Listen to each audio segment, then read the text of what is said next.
آج ان کا یہ جو بیان ہے یا ان کی جو دعائیں ہیں یہ مدینے کی دعائیں ہیں، اور انشاءاللہ جب دعائیں قبول ہیں، جب نبی نے کہا کہ دعا قبول ہوتی ہے تو ہمارا ماننا یہ کہ ان کا بیان بھی قبول ہوگا اور انشاءاللہ دلوں میں اثر کرے گا۔ آئیے اسی جیتے جاگتے ماحول میں نعرہ تکبیر و رسالت کی چھاؤں میں اپنے قائد کا ہم استقبال کرتے ہیں۔ نعرہ تکبیر، دونوں ہاتھوں کو بلند کر کے نعرہ تکبیر، نعرہ رسالت، اچاریہ، نعرہ حیدری، نعرہ غوثیہ، خواجہ کا دامن، علماء اہل سنت، مسلک اعلیٰ حضرت، سنی دعوت اسلامی، طيبين الطاهرين أما بعد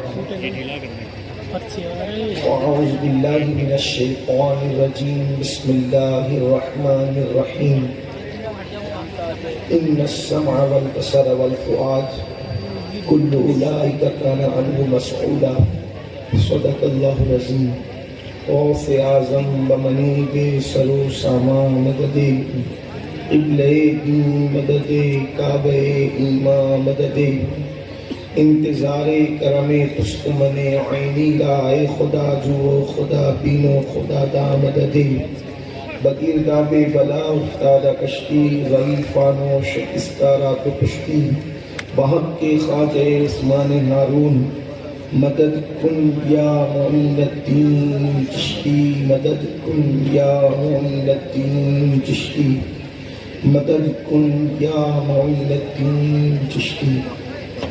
منبر پر رونق افروز لائق سب تکریم واجب الاحترام حضرت علامہ مفتی عبدالستار صاحب رضوی، برادر مکرم شہزادہ رسول حضرت مولانا سید محمد قادری صاحب، وہ جمیل عرش مقام سادات کرام،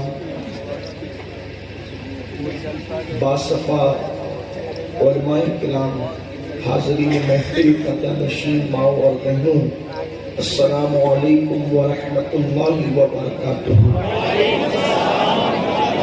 انتہائی احترام و عقیدت کے ساتھ اپنے اور ساری کائنات کی مرکز عقیدت انیس بے کساں چارہ ساز درد منداں، ہم غریبوں کے غمگسار، ہم فقیروں کی ثروت، شہریار ارم، تاجدار حرم، نوبہار شفاعت، شب اسرا کے دولہا نوشے بزم جنت، دانائے سبل، مولائے کل ختم الرسل، خسرو خوباں سیاح لامکاں، وجہ کن فقاں، در اللہ المکنون، سر اللہ المخزون، عالم ما کان و ما یکون، آب و گل انبیاء، جانو دل اصفیاء، مطلع ہر سعادت، مقطع ہر سیادت، خلاصہ کائنات، فخر موجودات، حضور احمد مجتبی محمد مصطفیٰ، ارواحنا فدا صلی اللہ تعالی علیہ وآلہ وصحبہ وبارک وسلم کی بارگاہ بے کس پناہ میں جس طریقے سے پڑھاؤں بلند آواز سے میرے ساتھ مل کر پڑھیں۔ الصلاة والسلام علیک یا رسول اللہ، الصلاة والسلام علیک یا رسول اللہ، الصلاة والسلام علیک یا نبی اللہ، الصلاة والسلام علیک یا نبی اللہ، الصلاة والسلام علیک یا حبیب اللہ، الصلاة والسلام علیک یا حبیب اللہ، وعلی آلک واصحابک یا نور اللہ، صلی اللہ تعالی علیہ وسلم۔ تیرے پائے کا کوئی ہم نے نہ پایا خواجہ، ہم زمیں والوں پہ اللہ کا سایہ خواجہ، مکر شیطان سے مریدوں کو بچا لیتے ہو، اس لیے تیر تمہیں اپنا بنایا خواجہ، اور غریب آئے ہیں در پر تیرے غریب نواز، کرو غریب نوازی میرے غریب نواز، تمہاری ذات سے میرا بڑا تعلق ہے کہ میں غریب بڑا تم بڑے غریب نواز، اور نیاز و ناز کا کیسا حسین منظر ہے، ادھر غریب کھڑے ہیں ادھر غریب نواز، اور زمانے بھر سے غنی کر دیا مجھے سید، میں تیرے جود کے صدقے میرے غریب نواز۔ آج کی یہ محفل سرکار معین ملت والدین، سلطان الہند، نائب نبی فی الہند، عطائے رسول ہند الولی، سرکار خواجہ غریب نواز رضی اللہ تبارک و تعالیٰ کی یاد میں محفل کا انعقاد ہے۔ میں اس پر حضرت مولانا اکرم رضا صاحب کو اور ان کے جمیع رفقا کو اور جن جن حضرات نے اس میں جس طرح کا بھی تعاون کیا، اللہ ان سب کے لیے دعا کرتا ہوں کہ میرا اللہ ان سب کو بہتر جزا اور بہتر صلہ عطا فرمائے۔ یقیناً ہندوستان والے اس اعتبار سے بڑے خوش نصیب ہے کہ اللہ نے ہمیں خواجہ معظم، خواجہ اعظم، خواجہ بزرگ جیسا ولی ہندوستان کی سرزمین پر عطا فرمایا۔ اللہ تبارک و تعالیٰ کا احسان ہے، یہ جو دین ہم تک پہنچا ہے ہندوستان کی سرزمین پر، ہر الگ الگ خطے میں کہیں مجاہدین پہنچے، کہیں اصحاب رسول پہنچے، کہیں تابعین پہنچے، اسی طرح سے الگ الگ انداز سے پہنچتے گئے اور دین پھیلتا گیا۔ ہندوستان کی سرزمین پر بھی کئی اصحاب رسول تشریف لائے، وہ واپس بھی گئے، کچھ کے مزارات بھی ہندوستان میں موجود ہیں، جیسے حضرت سیدنا تمیم داری انصاری رضی اللہ تعالیٰ ان کا مزار ہندوستان میں موجود ہے، اور بھی اصحاب موجود ہیں۔ ہندوستان کی سرزمین پر جو ہے اسلام اس وقت آ چکا تھا جبکہ ابھی قبلہ تبدیل بھی نہیں ہوا تھا، یعنی ابھی اللہ کے رسول صلی اللہ علیہ وآلہ وسلم بیت المقدس کی طرف رک کر کے نماز ادا فرماتے تھے۔ اس وقت ہندوستان کے اندر اسلام کا نور آ چکا تھا، لیکن اسلام آیا، آنے کے بعد اتنا فروغ نہ مل سکا۔ وجہ یہ تھی کہ اللہ تبارک و تعالیٰ نے یہ سعادت کسی اور کے مقدر میں لکھی تھی، اور اللہ تعالیٰ نے یہ سعادت کسی اور کو بخشنا تھا، اور وہ ذات تھی ہم سب کے خواجہ معظم، خواجہ بزرگ، سلطان الہند، خواجہ غریب نواز رضی اللہ تعالیٰ عنہ۔ آپ ہندوستان کی سرزمین پر جب تشریف لائے تو اس وقت ہندوستان کا حال بڑا عجیب تھا۔ یہاں کے لوگ تہذیب سے ناواقف تھے، یہاں کے لوگ تمدن سے ناواقف تھے، یہاں کے لوگ انداز زندگی سے ناواقف تھے۔ ہندوستان کی سرزمین پر غریب نواز تشریف لائے۔ حیرت کی بات یہ تھی، اس سرزمین پر عقل کا ایسا دیوالیہ پن تھا غریب نواز کے آنے سے پہلے کہ تیل پتھروں کے نام پر جلائے جاتے تھے اور پیشاب لوگ پیا کرتے تھے۔ آپ غور فرمائیں، لوگوں کو سرکار غریب نواز کے احسان کا اندازہ ہونا چاہیے کہ تیل کھانے کے لیے ہے تو لوگ تیل جلایا کرتے تھے، چوہوں کے نام پر، درختوں کے نام پر، پتھروں کے نام پر، دریاؤں کے نام پر، الگ الگ ناموں پر تیل جلتے تھے، گھی جلتے تھے۔ یہ جو دیسی گھی آج کل اکثر لوگوں کو دیکھنے بھی نہیں ملتا، یہ کئی من روزانہ جلا دیے جاتے تھے دریاؤں کے کنارے، گھی جلائے جاتے تھے، پیشاب پیا جاتا تھا، جانوروں کی گندگی کھائی جاتی تھی۔ کب تک؟ جب تک کہ اسلام کا نور ہندوستان کی سرزمین پر سرکار غریب نواز رضی اللہ تعالیٰ عنہ کی شکل میں نہ آیا۔ سرکار غریب نواز جب ہند کی سرزمین پر تشریف لائے اور ساتھ ہی ساتھ خاص طور پر جے پور والوں راجستھان کی سرزمین پر تشریف لائے اور آپ نے اپنا مسکن اجمیر مقدس کو بنایا۔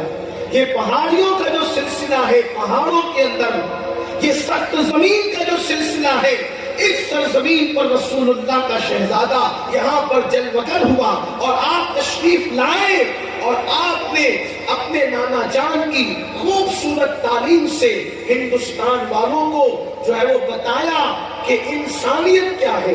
اچھی طرح یاد رکھنا، ہمارے یہاں ہندوستان میں جو دین پھیلا ہے وہ صوفیہ کے ذریعے سے پھیلا، وہ اولیاء کے ذریعے سے پھیلا، اس لیے کہ یہ سرزمین بڑے سخت لوگوں کی سرزمین تھی، اس لیے یہاں پر بڑے اچھوتے اور بڑے حکمت و تدبر کے ساتھ اللہ کے دین کو پھیلانے کی ضرورت تھی۔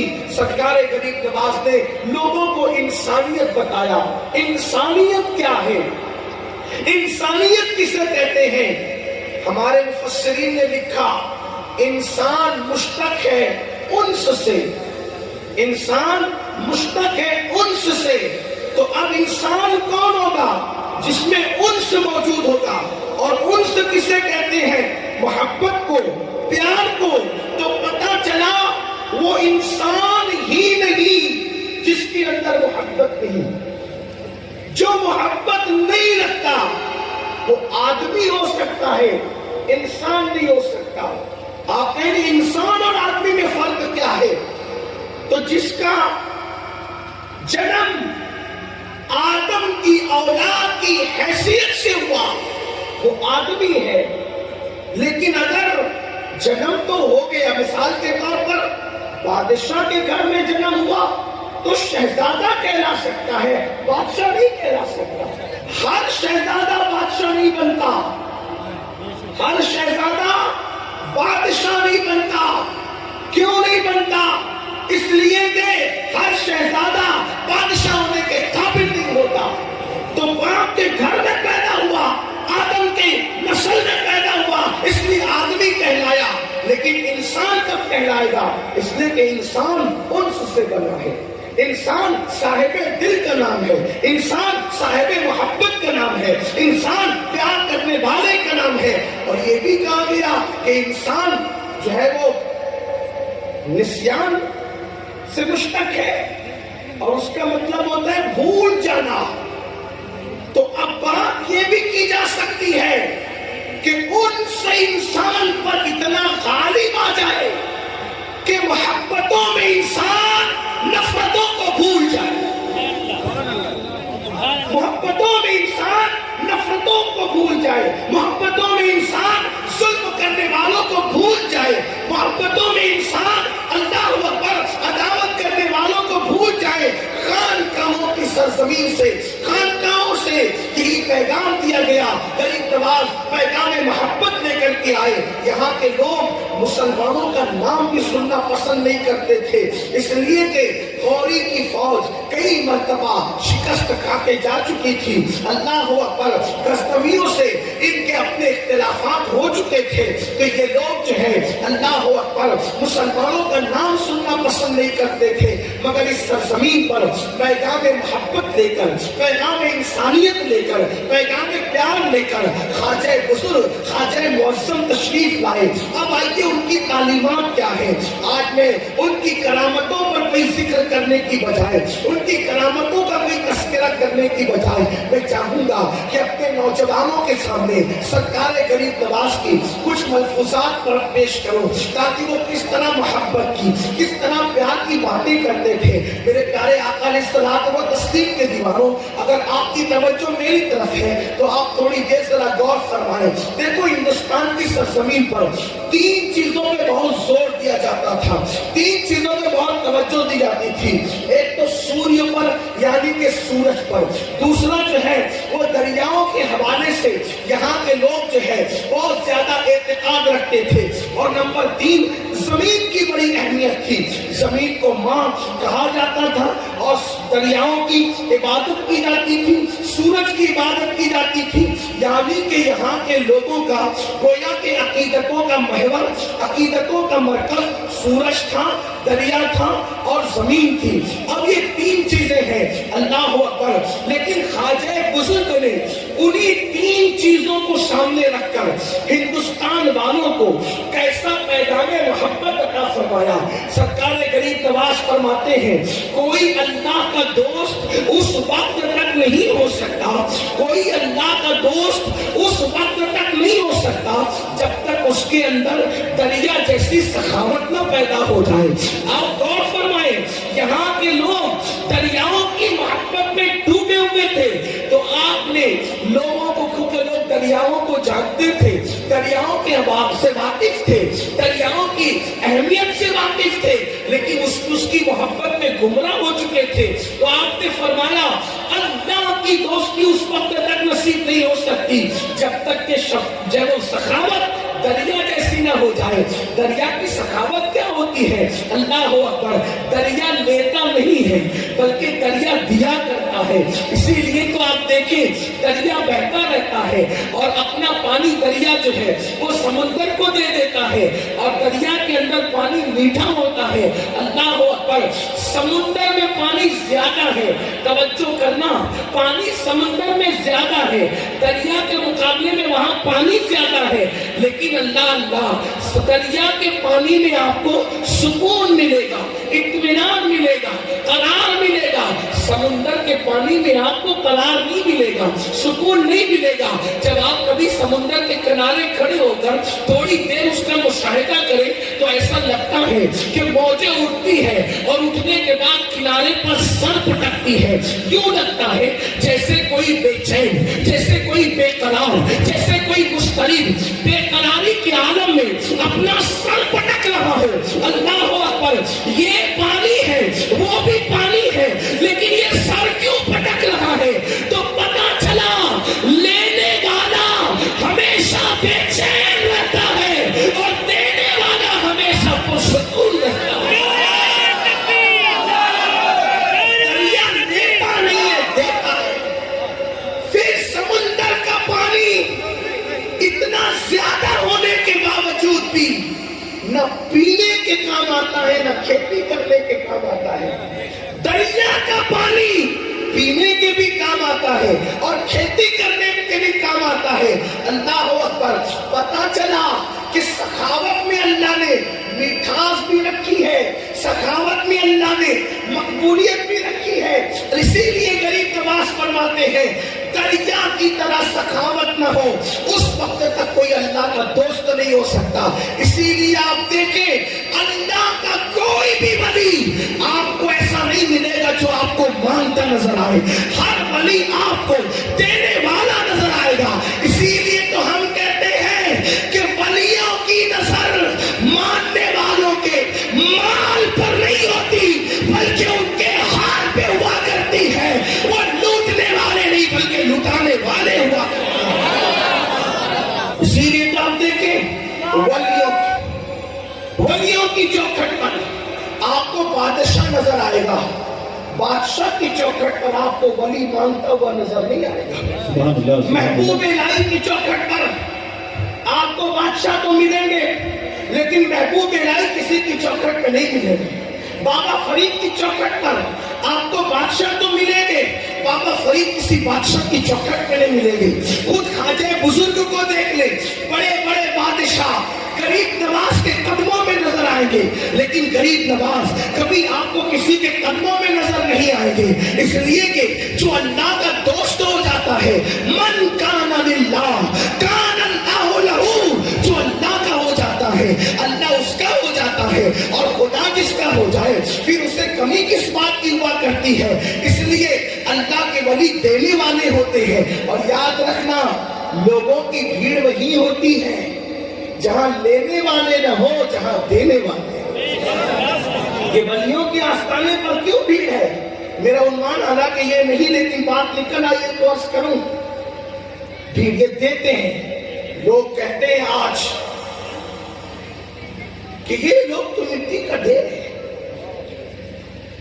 ہندوستان میں مشکل ہمارے لیے یہ ہے کہ 1857 کے بعد سے انگریزوں کے اس مشن نے ہمیں اتنا نقصان پہنچایا, لڑاؤ اور حکومت کو.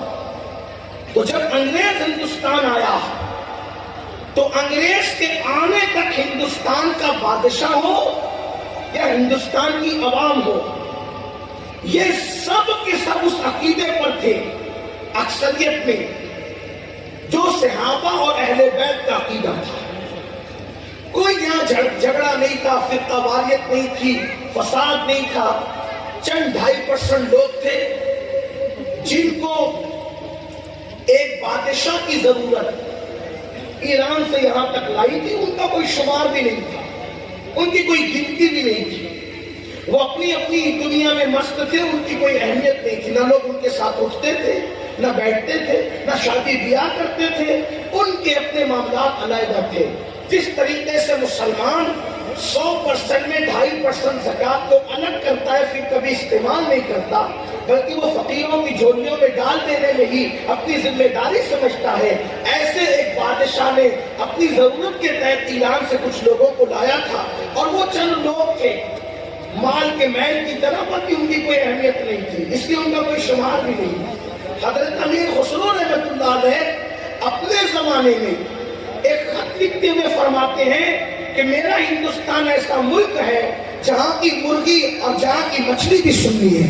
آپ نے اپنے ذوق کے مطابق لکھا کہ یہاں کی دریا میں جو مچھلی ہے، ہندوستان کے دریا میں جو مچھلی ہے وہ بھی سنی ہے۔ یہ حضرت امیر خسرو کا خط ہے۔ اس سے پتہ چلا کہ یہاں کا بچہ سنیت کے رنگ میں رنگا ہوا تھا، محبت کے رنگ میں رنگا ہوا تھا، عشق کے رنگ میں رنگا ہوا تھا۔ جو کلمہ پڑھنے والا تھا وہ یا رسول اللہ کہنے والا تھا، جو کلمہ پڑھنے والا تھا وہ یا غوث کہنے والا تھا، اللہ اکبر، جو کلمہ پڑھنے والا تھا وہ ولیوں کے آستانے پر جانے والا تھا۔ لیکن 1857 میں اللہ اکبر جس وقت انقلاب کی صدا گونجی اور علماء نے انگریزوں کو دھول چٹانے کی کوشش کی، تو اس کے نتیجے میں انگریزوں نے ہندوستان کے مسلمانوں کو ڈیوائیڈ کرنا اور تقسیم کر کے حکومت کرنے کی پالیسی پر عمل کیا۔ تو نتیجہ کیا ہوا؟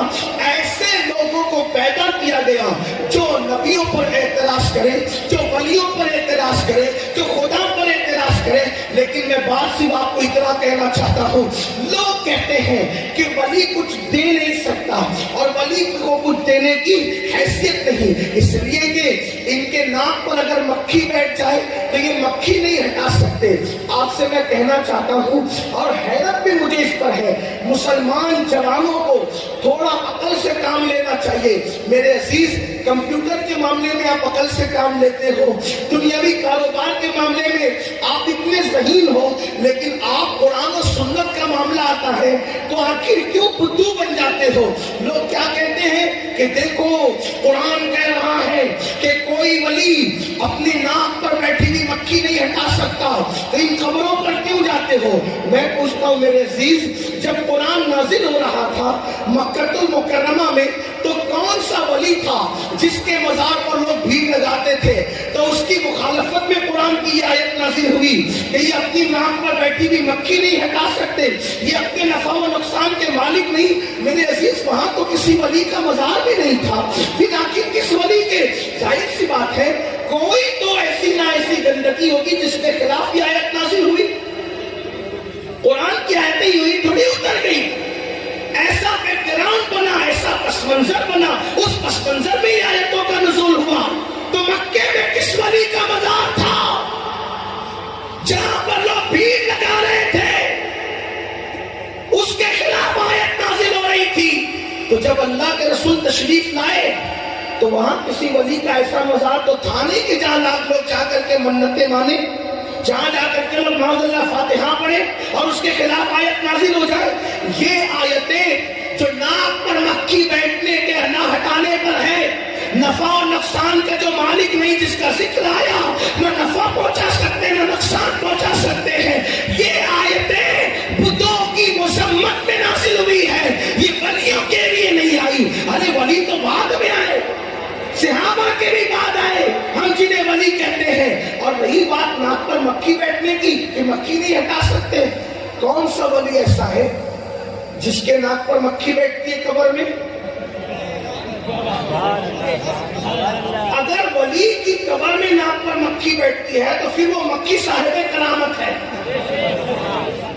وہ مکھی صاحب کرامت ہے۔ ارے نادان، جب وہ قبر میں چلا گیا تو عام انسان کے قبر میں جانے کے بعد اس کی ناک پہ مکھی نہیں بیٹھتی، تو ولی کی ناک پر مکھی کیسے بیٹھ سکتی ہے؟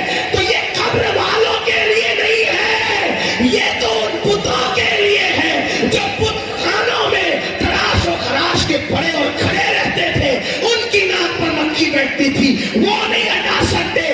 تو بتوں کے لیے کہا کہ وہ ناک پہ بیٹھی ہوئی مکھی کو نہیں ہٹا سکتے، لیکن اسی قرآن نے ولیوں کے کثافت پر اگر بلقیس کا تخت ہے تو پلک کے جھپکنے سے پہلے پہلے لا کر کے پیش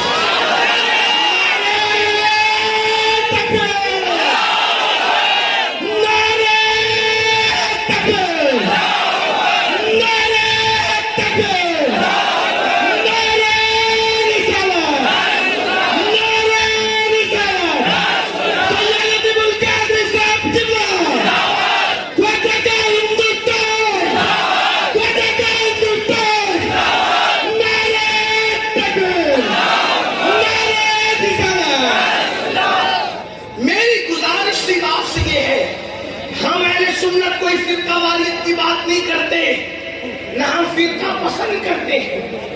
ہم امت ہے, ہم ملت ہے, ہم وحدت کی بات کرتے ہیں, لیکن وحدت اور امت اور ملت وہی ہوگی جہاں پر عقیدہ صحابہ اور اہل بیت والا ہوگا, اصناف والا ہوگا. یہ جو معاملات چل رہے اس میں تھوڑا سا آپ تدبر سے کام لیجئے, فکر سے کام لیجئے کہ ولی کے لیے قرآن کیا کہہ رہا ہے وہ چھوڑ دیا, اور جو بتوں کے لیے کہہ رہا تھا وہ ولی پر چپکا دیا.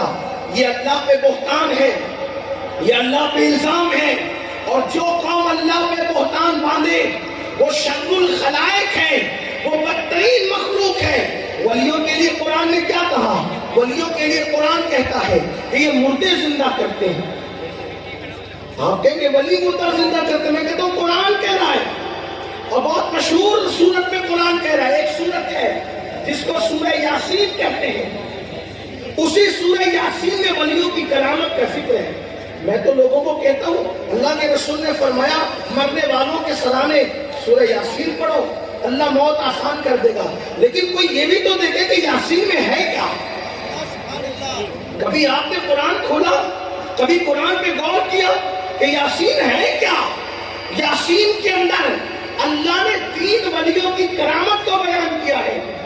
صادق, صدوق اور شمعون کی کرامت کو اللہ نے بیان کیا ہے, لیکن اس کا کوئی ذکر کرنے کا موقع نہیں. لیکن اتنا ضرور کہوں گا, ابن عباس کی تفسیر میں ہے کہ وہ 3 ولی حضرت عیسیٰ علیہ السلام کے آسمان پر اٹھائے جانے کے بعد وہ دعوت لے کر کے گئے تھے عیسیٰ علیہ السلام کے حکم پر کہ جاؤ اور یہ قوم مرنے کے بعد دوبارہ زندہ کیے جانے پر عقیدہ نہیں رکھتی, ان کو سمجھاؤ. اور یہ اللہ پر ایمان نہیں رکھتی, ان کو سمجھاؤ. یہ بتوں کی عبادت کرتی ہے, ان کو سمجھاؤ. تو ایک ولی گیا, اس کے بعد اللہ اکبر وہ قید کر دیا گیا. دوسرا ولی گیا, وہ قید کر دیا گیا.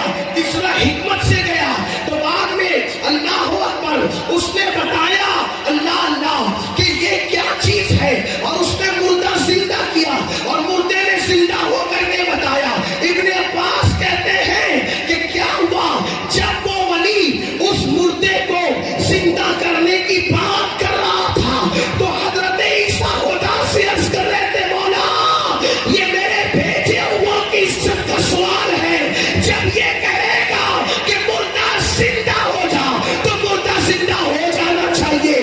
ہم کہتے ہیں عیسیٰ کی امت کا ولی قم بإذن اللہ کہتا ہے تو سفارش کے لیے عیسیٰ کھڑے ہوتے ہیں, اور جب محمد رسول اللہ کی امت کا ولی قم بإذن اللہ کہتے ہیں تو سفارش کے لیے مصطفیٰ جان رحمت کھڑے ہوتے ہیں.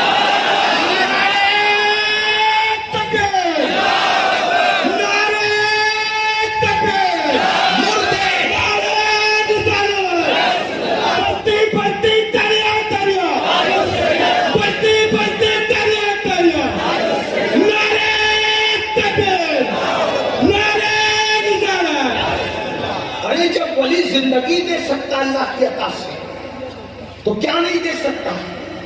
لوگ کہتے ہیں کیا قرآن کی بات ہے, قرآن اٹھا کر دیکھیے.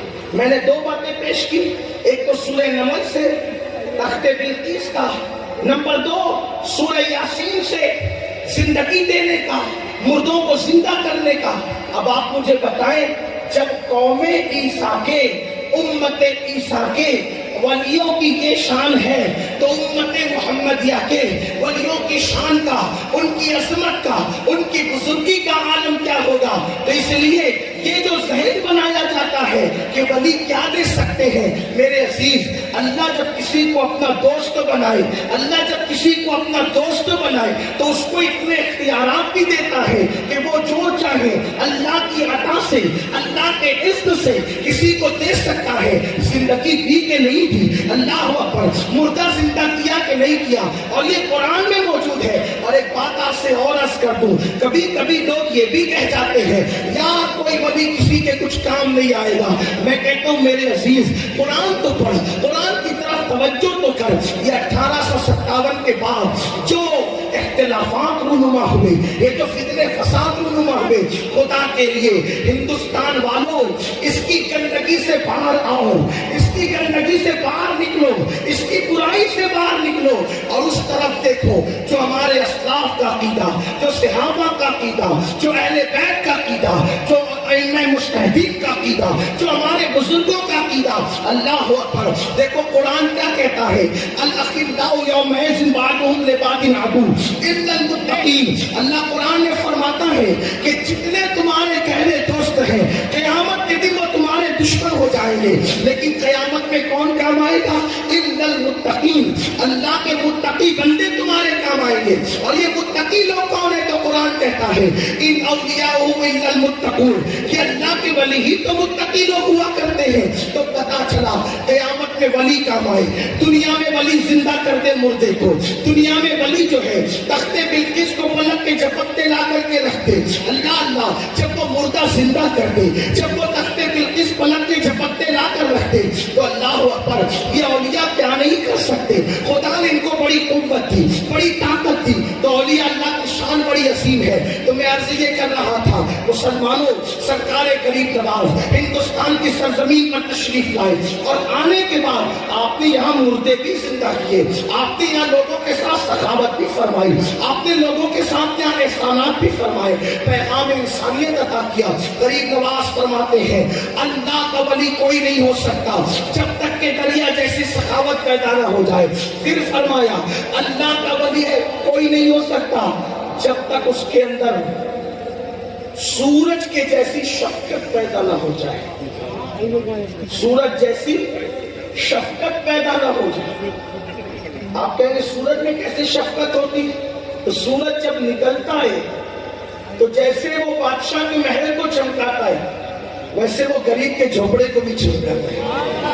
اس کے نزدیک امیر اور غریب میں کوئی فرق نہیں ہوتا, اس کے نزدیک کالے گورے میں کوئی فرق نہیں ہوتا, اس کے نزدیک عربی اجمی میں کوئی فرق نہیں ہوتا, اس کی روشنی سب پر برابر ہوتی ہے. تو سورج جیسی شفقت چاہیے. اور فرمایا جب تک کہ زمین جیسی عاجزی اور انکساری پیدا نہ ہو اس وقت تک کوئی اللہ کا ولی نہیں ہو سکتا.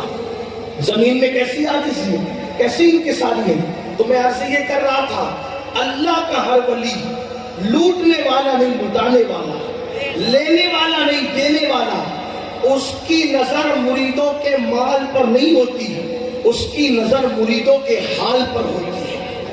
وہ دل پر نظر رکھتا ہے, جیب پر نظر نہیں رکھتا. قربان جائیں.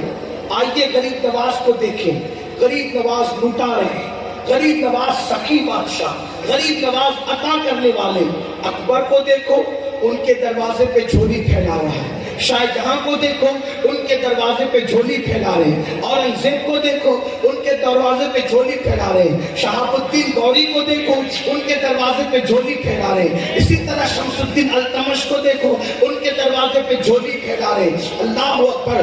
یہ بادشاہوں کو بادشاہ ولیوں کی چوکھٹ سے ملی. تو یہ نظریہ جو مسلمانوں کا آج کچھ نوجوان لڑکوں کا اسکول اور کالج پڑھ کر کے بن رہا ہے, ولی کچھ نہیں دے سکتے. میرے عزیز, یہ اللہ کے دوست ہیں, ان کے بارے میں ایسی بکواس نہیں کر رہا.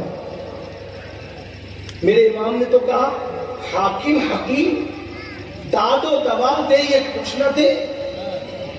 حاکم حکیم داد و دوا دے یہ کچھ نہ دے. مردود یہ مراد کس آیت خبر کی ہے؟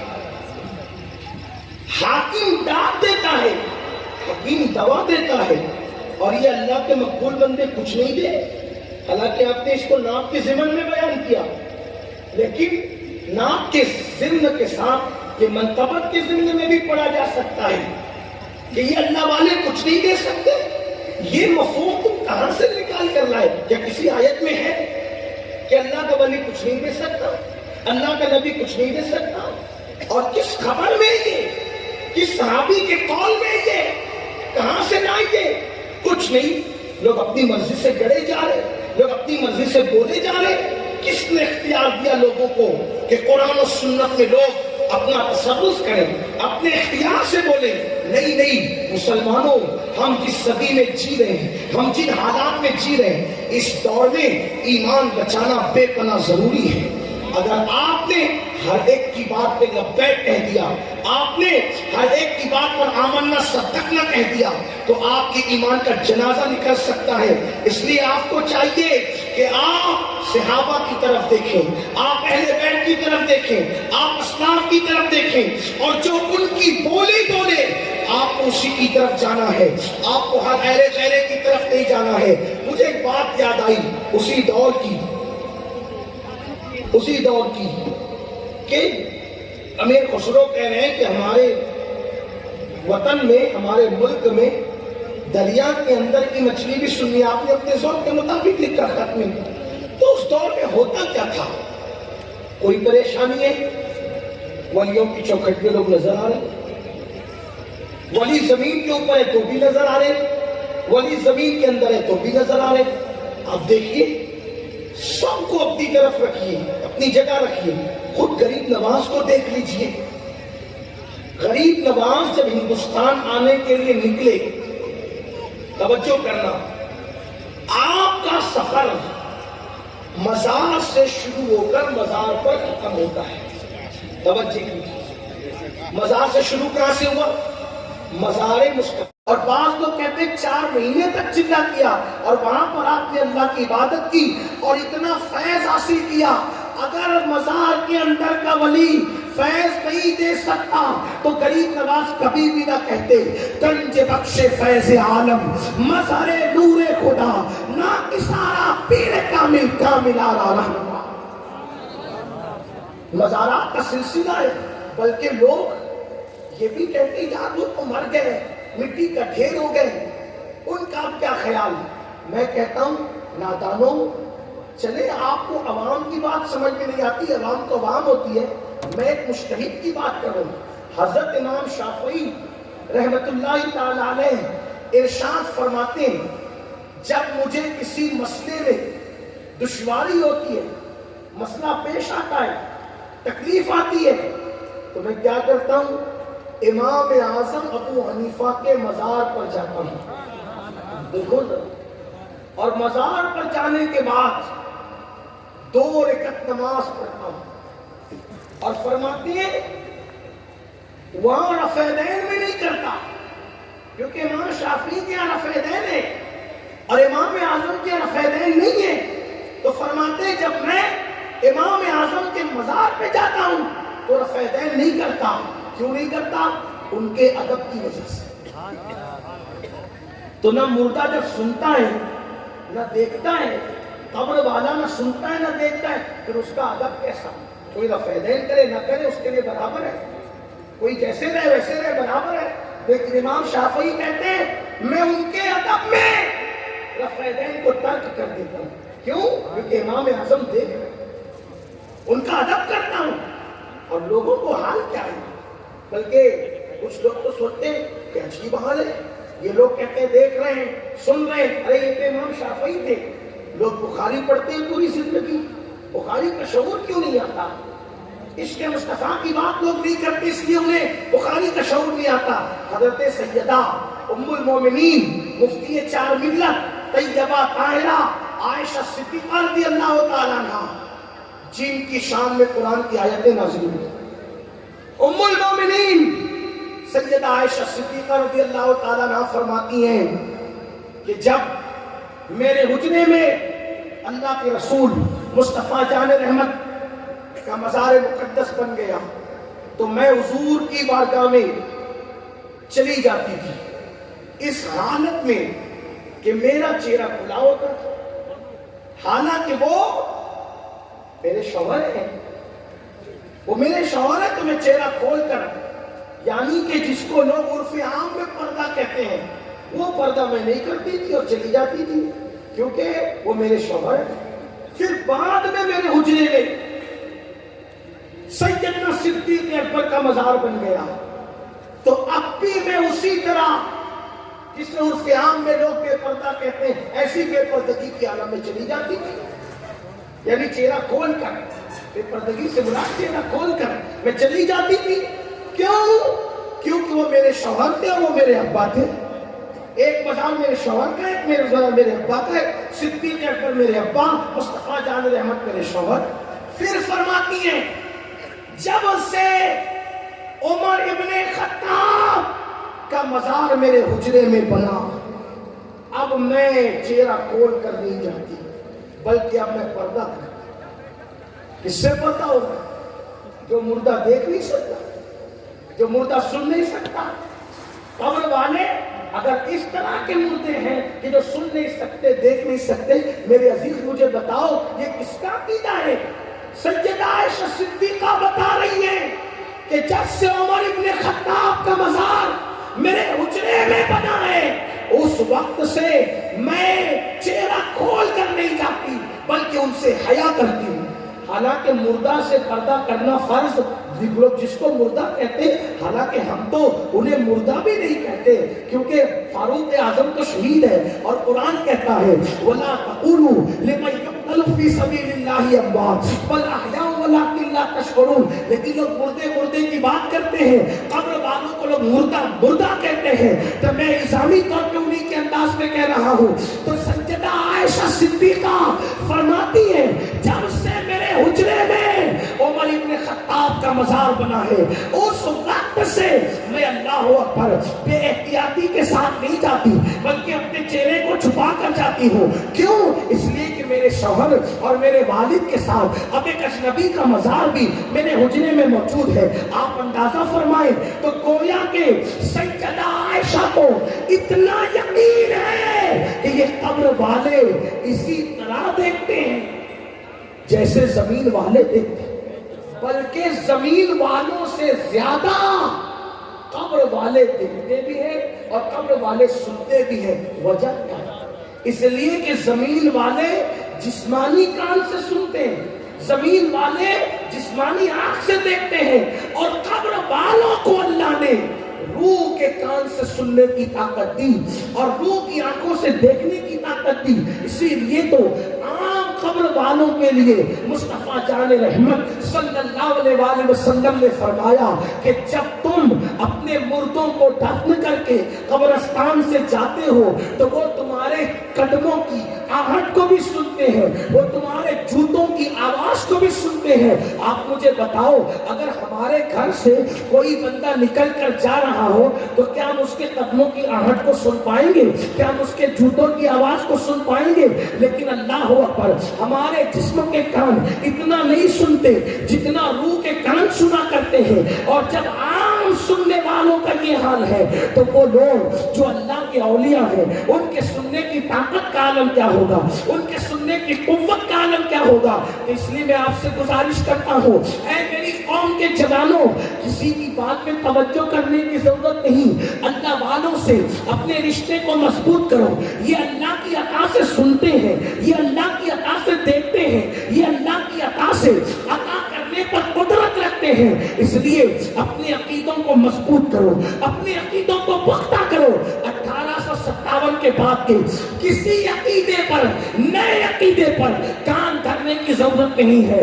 ہمیں وہی پرانا عقیدہ چاہیے جو صحابہ کا تھا، اہل بیت کا تھا، ائمہ مجتہدین کا تھا، اولیاء کاملین کا تھا۔ تو عرض یہ کر رہا تھا، میرے پیارے آقا صلی اللہ علیہ وسلم کے پیارے دیوانوں، سرکار غریب نواز ہندوستان کی سرزمین پر تشریف لاتے ہیں، اور ہند کی زمین پر آنے کے بعد آپ نے لوگوں کے درمیان انسانیت کا پیغام دیا، انس کا پیغام دیا، محبت کا پیغام دیا۔ انہی خوبصورت تعلیمات میں سرکار غریب نواز کی تعلیمات یہ بھی ہے، آپ فرماتے ہیں 5 چیزوں کو دیکھنا عبادت ہے۔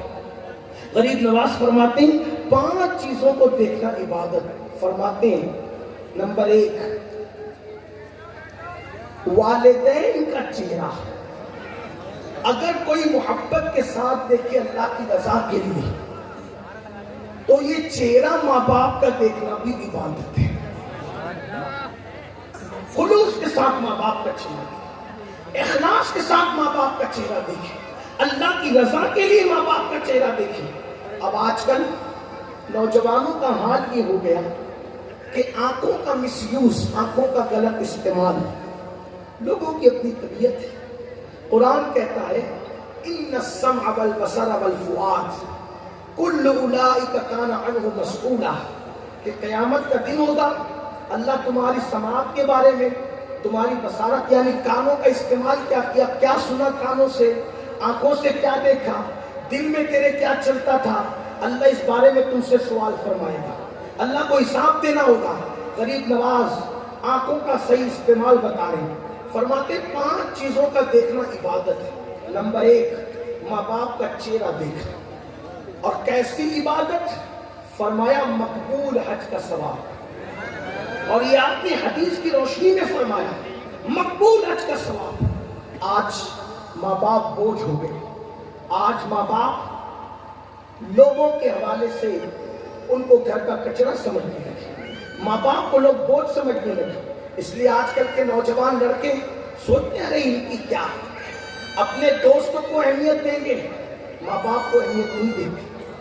یہاں تک کہ کچھ تو ایسے بھی لوگ ہیں باہر والوں سے جب بات کریں گے عزت کے ساتھ, ماں باپ سے بات کریں گے چھڑک کر.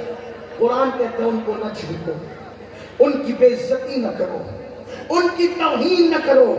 اللہ اکبر. سرکار غریب نواز اپنے ملفوظات میں ایک بڑا خوبصورت واقعہ بیان فرماتے ہیں کہ میں نے اپنے بزرگوں سے سنا. غریب نواز اپنے بزرگوں سے سنی ہوئی بات فرماتے ہیں کہ ایک نوجوان تھا ہمارے دور کا, اور وہ بڑا پاپی تھا, بڑا گنہگار تھا, بڑا بدکار تھا, بڑا سیاہکار تھا. سرکار غریب نواز فرماتے ہیں لیکن جب اس کا انتقال ہوا, اس کو موت آئی, تو اس کے مرنے کے بعد کئی لوگوں نے اس کو خواب میں دیکھا کہ وہ پاپی, گنہگار, بدکار, سیاہکار وہ جنت کے باغوں میں جنت کا لباس پہن کر کے ٹہل رہا ہے. جنت کے باغوں میں جنت کا لباس پہن کر کے ٹہل رہا ہے. لوگوں نے خواب کی حالت میں اس سے پوچھا کہ اے جوان, ہم تو تجھے جانتے ہیں کہ تو مجرم تھا, تو پاپی تھا, تو گنہگار تھا, تو بدکار تھا, مگر تو جنت کے باغوں میں دکھ رہا ہے. ہم تجھے جنت کے باغوں میں دیکھ رہے ہیں, اور پھر تجھے جنت کے باغوں میں ہم حاجی کی حیثیت سے دیکھ رہے ہیں کہ جبکہ تو نے کبھی حج نہیں کیا اور تجھے کبھی حج کی سعادت نصیب نہیں ہوئی, لیکن حاجیوں کو جہاں رکھا جاتا ہے ہم تجھے وہاں دیکھ رہے ہیں. جنت میں حاجیوں کا جو ٹھکانہ ہے اس میں ہم تجھے دیکھ رہے ہیں. تو اس جوان نے خواب دیکھنے والوں کو جواب دیا, اے خواب دیکھنے والوں اور مجھ سے پوچھنے والوں کہ جنت میں میں کیسے آ گیا جبکہ میں گنہگار تھا, میں پاپی تھا, میں سیاہکار تھا, میں بدکار تھا, اور میں نے حج بھی نہیں کیا, اور حاجی کی حیثیت سے میرے اللہ نے مجھے جنت میں داخل فرمایا. تو وہ جوان کہتا ہے کہ میری عادت تھی کہ جب بھی میں گھر سے نکلتا تھا اپنی ماں کے قدم کو چوم کر کے نکلتا تھا, ماں کی دعاؤں کو لے کر کے نکلتا تھا. غریب نواز فرماتے ہیں جو ماں باپ کے قدم یا ہاتھوں کو چومتا ہے اللہ اس کو 1000 برس کی عبادت کا ثواب عطا فرماتا ہے. آپ غور کیجئے, آج کل اس کی کوئی اہمیت نہیں ہے, ہاتھ چومنے کی کوئی اہمیت نہیں, ماں باپ کے پیر چومنے کی کوئی اہمیت نہیں. ہاں ہم اہل سنت سجدہ کرنے کو جائز نہیں سمجھتے, اللہ کے سوا کسی کو سجدہ کرنے کی اجازت نہیں. اگر سجدہ عبادت کرتا ہے تو مشرک ہے, اور اگر سجدہ تعظیمی کرتا ہے تو اس کو بھی ہم حرام سمجھتے ہیں. ہمارے امام نے السدۃ الزکیہ جیسی کتاب لکھ کر کے سجدہ تعظیمی کی حرمت پر آپ نے دلائل و براہین قائم کیے ہیں. لیکن آپ سے کہتا ہوں ہاتھ کو چومے جا سکتے ہیں, پیر کو چومے جا سکتے ہیں, اور اس کی اجازت ہے. بلکہ لوگ تو اس پر بھی کہتے ہیں کہ یہ کہاں سے لائے. ہم کہتے ہیں ابو داؤد شریف کی حدیث ہے. لوگ سیاہ ستہ کی بڑی بات کرتے ہیں, میں آپ سے درد دل کے طور پہ بس اتنی بات کہنا چاہتا ہوں, اے میری قوم کے جوانوں, جو لوگ تمہیں گمراہ کرنے کے لیے آتے ہیں اور جو لوگ تمہیں بدگمان کرنے کے لیے آتے ہیں, جو لوگ تمہارے دین سے تمہیں دور کرنے کے لیے آتے ہیں, وہ اچھی طرح جان چکے ہیں کہ نہ تمہیں قرآن کا علم ہے نہ تمہیں حدیث کا علم ہے, اس لیے لوگ تمہیں گمراہ کر دیتے ہیں, سوچا چھوڑ کر کے چلے جاتے ہیں. آپ جانتے ہیں ابو داؤد شریف کی حدیث ہے, قرآن اور حدیث میں سب موجود ہے. اپنی کوتاہی یہ ہے کہ ہم نے کبھی پڑھنے کی کوشش نہیں کی, اور اگر کبھی پڑھا تو ہم نے کبھی سمجھنے کی کوشش نہیں کی. لوگ پڑھتے بھی انٹرنیٹ سے ہے اور سمجھتے بھی انٹرنیٹ سے ہے. میرے عزیز, انٹرنیٹ سے پڑھنے کی کوشش نہ کرو, اور اگر انٹرنیٹ پر پڑھ رہے ہو تو چلو کوئی پابندی نہیں, لیکن انٹرنیٹ سے سمجھنے کی کوشش مت کرنا. کیوں؟ امام محمد ابن سیرین کہتے ہیں, دین جس سے سیکھ رہے ہو پہلے اس کا عقیدہ تو دیکھو. جو دین سکھا رہا ہے جب اسی میں دین نہیں, اس لیے کہ انٹرنیٹ پر بہت سارے یہود و نصارہ کی ویب سائٹ موجود ہے اور وہ دین کے نام پر تمہیں گمراہ کرتے, تمہیں کیا پتا. اس لیے ہوشیار رہو. میرے امام نے ایک صدی پہلے کہا تھا, سونا جنگل رات اندھیری چھائی بدلی کالی ہے, سونے والوں جاگتے رہیو چوروں کی رکھوالی ہے. ہاتھ پہ چومنے کا ثبوت حدیث میں کہا, تو آؤ سنو ابو داؤد شریف, یہ 6 وہ مستند کتابیں جن کو لوگ سیاہ ستہ کہتے ہیں. حالانکہ اور بھی کتابیں مستند ہیں, لیکن لوگ جس کے بارے میں خوب چرچے کر رہے ہیں کہ یہی مستند ہے, یہی مستند کا, چلو یہی مستند, انہی 6 میں ابو داؤد شریف بھی ہے. اس میں موجود ہے کہ ایک وقت رسول اللہ کی بارگاہ میں آیا, میرے آقا کی بارگاہ میں آیا, تو اس وقت کی موجودگی میں ایک منظر ہو گیا, بڑا خوبصورت منظر, اس نے اتفاق سے کہ بکریاں میرے آقا کو سجدہ کر رہی تھی, جانور میرے آقا کو سجدہ کر رہے تھے. میرے امام کہتے ہیں اپنے مولا کی ہے بس شان عظیم, جانور بھی کریں جن کی تعظیم, سنگ کرتے ہیں ادب سے تسلیم, پیڑ سجدے میں گرا کرتے ہیں. تو کیا دیکھا اس وقت نے کہ بکریاں اور جانور میرے آقا کو سجدہ کریں. آئیے حضرت تشریف لا چکے ہیں, آپ لوگ حضرت کا استقبال کریں. نعرہ تکبیر, نعرہ رسالت,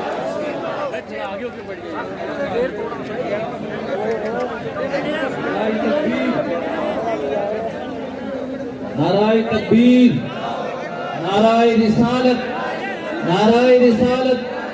جشن غریب نواز حضور امیر سنی دعوت اسلامی, نعرہ تکبیر, نعرہ رسالت.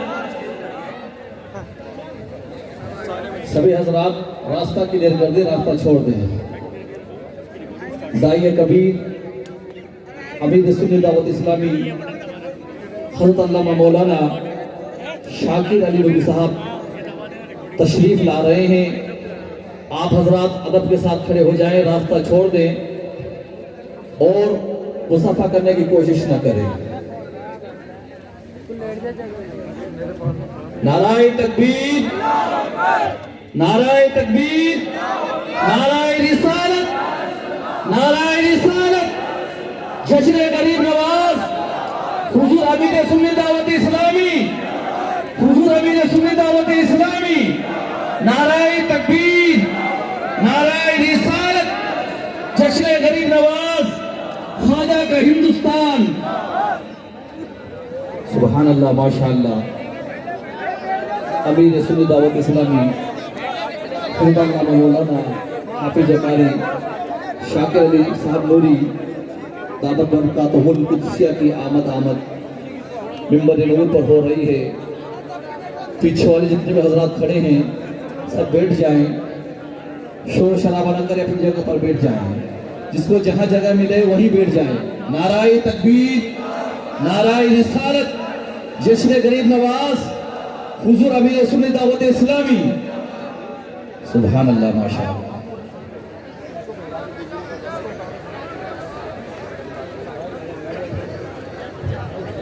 آپ بیٹھ جائیں اور ایک بار بلند آواز سے درود شریف پڑھیں سب لوگ کو. اللہم صلی علی سیدنا و مولانا محمد معدن الجود والکرم وآلہ واصحابہ وبارک وسلم. صلاۃ و سلام علیک یا رسول اللہ صلی اللہ علیہ وسلم. آپ جانتے ہیں وقت کافی ہوا ہے اور ہمارے قائد ہمارے امیر جو اس محفل کے مہمان خصوصی بھی ہیں اور خطیب خصوصی بھی ہیں اور ہم جن سے سیکھ کر آپ کی بارگاہ میں آپ کی کچھ خدمت کرتے ہیں وہ ہمارے عظیم مربی بھی ہیں. وہ تشریف لا چکے ہیں, آپ انہیں کا خطاب سنیں گے. لیکن جو بات ادھوری رہ گئی میں اس کو 2 جملے میں یا 2 منٹ میں مکمل کر لیتا ہوں کہ ابو داؤد شریف کی وہ حدیث میں ہے کہ وہ جانوروں کو جب اس قافلے والوں نے قبیلے والوں نے سجدہ کرتے دیکھا تو انہوں نے عرض کیا, وہ نئے نئے مسلمان ہوئے تھے, عرض کی یا رسول اللہ جانور تو آپ کو سجدہ کریں, کیا ہم سجدہ نہ کریں؟ ہماری پیشانیاں نہیں مچلتی, ہمارے عشق والی پیشانیاں کہ آپ کو سجدہ کریں؟ حضور ہمیں سجدہ کرنے کی اجازت دیں. تو اللہ کے حبیب علیہ السلام نے فرمایا اللہ کے سوا میں کسی کو سجدہ کرنے کی اجازت نہیں دے سکتا. تو پھر انہوں نے عرض کی یا رسول اللہ صلی اللہ علیہ وآلہ وسلم آپ ہمیں ہاتھ اور پیر چومنے کی اجازت دے دیں. تو میرے آقا علیہ السلام نے ان کو اجازت دی, انہوں نے رسول اللہ کے ہاتھ بھی چومے اور رسول اللہ کے پیر بھی چومے. یہ ابو داؤد شریف کی حدیث میں موجود ہے. تو یہ چومنے کا ذکر سیاہ ستہ میں ہے, حالانکہ لوگ اس پر بڑے چراغپا ہوتے ہیں, مگر رسول اللہ کے نام پہ انگوٹھے چومنے کی بات آئے تو لوگوں کو تکلیف ہے, مگر آج کل وہ بھی اپنے مولویوں کے ہاتھ چوم رہے ہیں. یہ چیزیں اب جو ہے وہ چونکہ سوشل میڈیا کا دور ہے تو یہ چیزیں اب اوپن ہو رہی ہیں کہ ہر ایک کوئی نہ کوئی چومنے والا ضرور ہے. بس بات اتنی ہے کوئی اپنے مولوی سے پیار کرتا ہے تو اس کو چوم رہا ہے, اور ہم آمینہ کے لال سے پیار کرتے ہیں تو ان کے نام پر چوم رہے ہیں. یہ قسمت کی بات ہے. تو میں عرض یہ کر رہا تھا, غریب نواز فرماتے ہیں کہ اس جوان کو جب خواب میں دیکھ کر کے پوچھا کہ تو حاجی کی حیثیت سے جنت میں دکھ رہا ہے جبکہ تو گنہگار تھا, تو اس نے کہا میں گھر سے نکلتا تھا تو اپنی ماں کے پیر چوم کر کے نکلتا تھا, تو میری ماں دعا کرتی تھی میرے بیٹے اللہ تجھے حاجیوں کے ساتھ جنت عطا کرے. تو یہ میری ماں کی دعا کی برکت ہے کہ اللہ نے میرے گناہوں کو معاف فرمایا اور حاجیوں کے ساتھ مجھے جنت عطا فرما دی. تو غریب نواز فرماتے ماں باپ کا چہرہ دیکھنا بھی عبادت ہے. اللہ ہم سب کو اپنے بزرگوں کے نقش قدم پر قائم رکھے. اور اب آپ کو جو ہے وہ خطاب سننا ہے جو دلوں کی کھیتی کو ہرا کر دیتا ہے, جو مردہ دلوں میں زندگی پیدا کر دیتا ہے. اور آپ جانتے ہیں کہ آپ نے ابھی میرے بھائی مولانا سید محمد قابل صاحب سے سنا کہ فقیر کو یہ شرف ملا کہ مدینہ منورہ کی حاضری ہوئی, لیکن یہ شرف مجھے شرف بالائے شرف یہ کہ یہ شرف مجھے مدینہ منورہ کی حاضری کا اپنے قائد اپنے امیر کے ساتھ نصیب ہوا. تو حضرت جو ہے وہ بھی مدینہ منورہ سے اجمیر معلیٰ کی سرزمین پر تشریف لائے اور اب آپ کے سامنے اپنی آنکھوں میں مدینہ منورہ کا جلوہ لے کر کے ہمارے درمیان موجود ہے. ہم حضرت سے وہ تازہ ترین فیض جس کی تازگی کبھی ختم نہیں ہوتی, وہ ہمیشہ تازہ ہی رہتا ہے, ہمیشہ وہ نور دے میرے پروردگار آنکھوں میں, وہ نور دے میرے پروردگار آنکھوں میں کہ جلوہ گر رہے رخ کی بہار آنکھوں میں, اور انہیں نہ دیکھا تو کس کام کی ہے یہ آنکھیں کہ دیکھ لیتی ہے ساری بہار آنکھوں میں. فرشتوں پوچھتے ہو مجھ سے کس کی امت ہو, فرشتوں پوچھتے ہو مجھ سے کس کی امت ہو, لو دیکھ لو, لو دیکھ لو, لو دیکھ لو, یہ ہے تصویر یار آنکھوں میں, اور پیا ہے جام محبت جو آپ نے نوری, پیا ہے جام محبت جو آپ نے نوری, ہمیشہ اس کا رہے گا خمار آنکھوں میں. وہ نوری جس نے جام محبت آنکھوں سے پی کر وہ نوری بنے تھے, اس نوری نے جن کو نوری بنایا, اب اس نوری کی باری ہے. اور نور والی محفل میں نور والے خاندان کا ذکر اور ایک نوری سے اب ہم سننے کا شرف حاصل کر رہے ہیں. تیرا نوری وہ ہے, حضور تاج الشریعہ کہتے ہیں, تیرا نوری وہ ہے جس نے بنائے ان گنت نوری. حضور تاج الشریعہ کا شعر ہے تیرا نوری وہ ہے جس نے بنائے انگنت نوری، تو انہیں انگنت نوری میں ایک نوری ہمارے درمیان موجود ہے جس نے ہم سب کو ہمیشہ نور والے مصطفیٰ کی بات کی ہے۔ آئیے ہم اپنے اسی قائد کو، اسی رہبر کو، اسی امیر کو پیش کرتے ہیں اس دعا کے ساتھ کہ تو میرے عہد کی تصویر ہے، میرے قائد افق پہ لکھی ہے، حکایتیں تیری غبار شہر پیمبر کی سر پہ چادر ہے، فلک کو چھونے لگی ہے یہ عظمتیں تیری۔ آپ جیتے جاگتے ماحول میں جیسے ابھی تک سن رہے تھے ویسے مزید آگے بھی آپ سنیں گے۔ تکبیر و رسالت اللہ کے ذکر کے طور پہ خوشی میں بلند کر لیں۔ نعرہ تکبیر، سردی کا ماحول ہے، نعرہ تکبیر، نعرہ تکبیر۔ اگر ہاتھ اٹھے تو بڑی اچھی بات ہے نا، یہ بھی اچھی بات ہے، جب کوئی خاص کام ہوتا ہے تو ہاتھ اٹھائے جاتے ہیں، یہ سنت مصطفیٰ بھی ہے۔ جب میرے آقا علیہ السلام نے مولائے کائنات کا اعلان کیا من کنت مولا ہو، تو پھر ان کا ہاتھ اٹھایا تھا نا، تو یہ بھی ہمیں اشارے ملتے، نعرہ تکبیر۔